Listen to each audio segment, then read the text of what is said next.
Hi, hello there, and welcome to Church House. And today I'm here talking about seeds.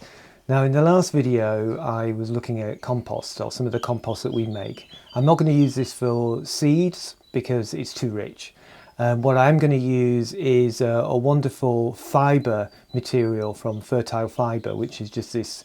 I've never tried it before, so I'm really in the hands of the gods here. But it is a really lovely texture to it, nice fibrous material. It looks like it should be really good to use, so I'm quite excited to be trying this. And it's all lovely and organic and making best use of materials which would otherwise perhaps just be thrown away. As I said, today we're going to do seeds, and I'm going to sow 3 different types of seeds just now. Dill, and I just want to say that I'm also getting these seeds from Vital Seeds, and it's a local company that just started up, an ethical company, and I like their little packets of potential, their little tagline, which just kind of makes me smile every time I open one of their packets of seeds. So now the rule of thumb with seeds is, generally speaking, the smaller the seed, the closer to the surface of the compost that you want it to be. So for example, these ones here which we're going to sow, which are some of the climbing French beans, are quite a decent size. So they can go about 1.5 centimeters, 1 centimeter deep. And then the other ones, which are, here we see a few fennel seeds, and you can see how super tiny they are. So they'll just go underneath the surface, so light sprinkling over the top. And then the smallest seeds I've got here are California poppy. Whoops, I was losing them. Again, super tiny, and they will want to go nearer the surface. I also tend to think in terms of, well, you know, what would happen if they were just left to their own devices?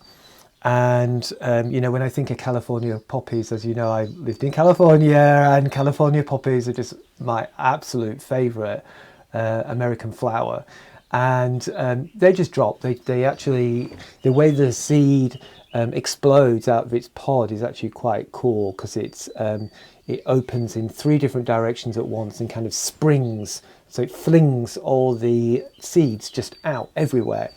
And they just land on the surface, and the only way they get into the ground is through the action of rain, really, during the rainy season, and that washes it deeper into the ground. So I tend to think, right, okay, well then I'll just scatter them on the surface, and what I'll do is just sprinkle a tiny bit of soil over the top.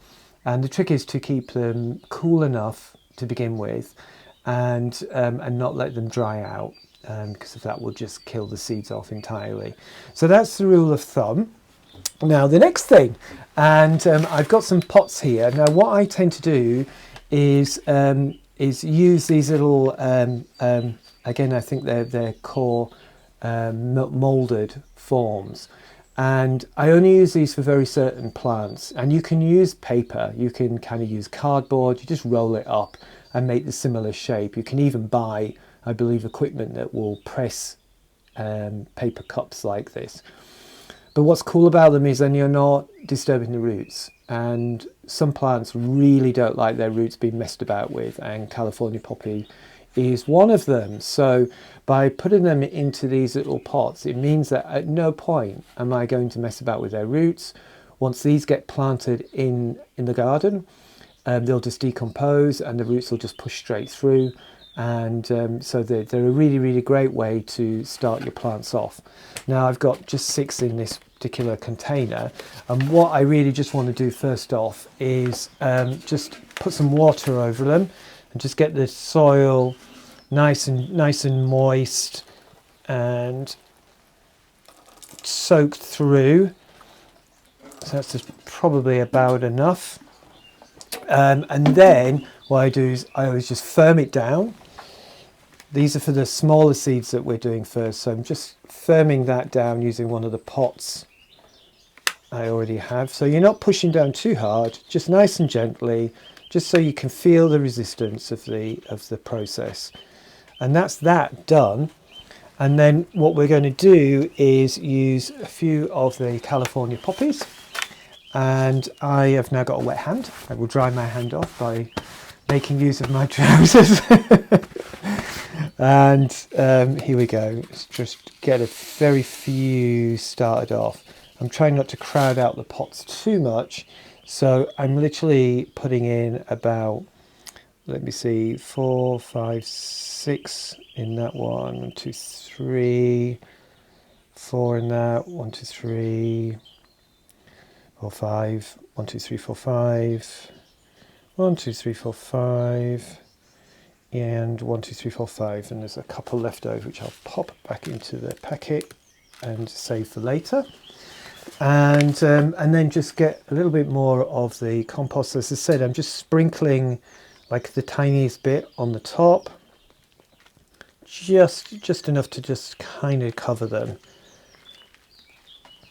Tiny bit more for this right here. So they are now nicely covered, and I will just again tap down with this pot over the top, and they are, as you say, good to go. So that's put them to one side. And so I won't show you the fennel because that's a no-brainer. How are you going to do the fennel? And with the beans, all I'm going to do is pop those into this seed tray, which again I will just wet with this and get myself thoroughly soaked in the same process. So again, just enough.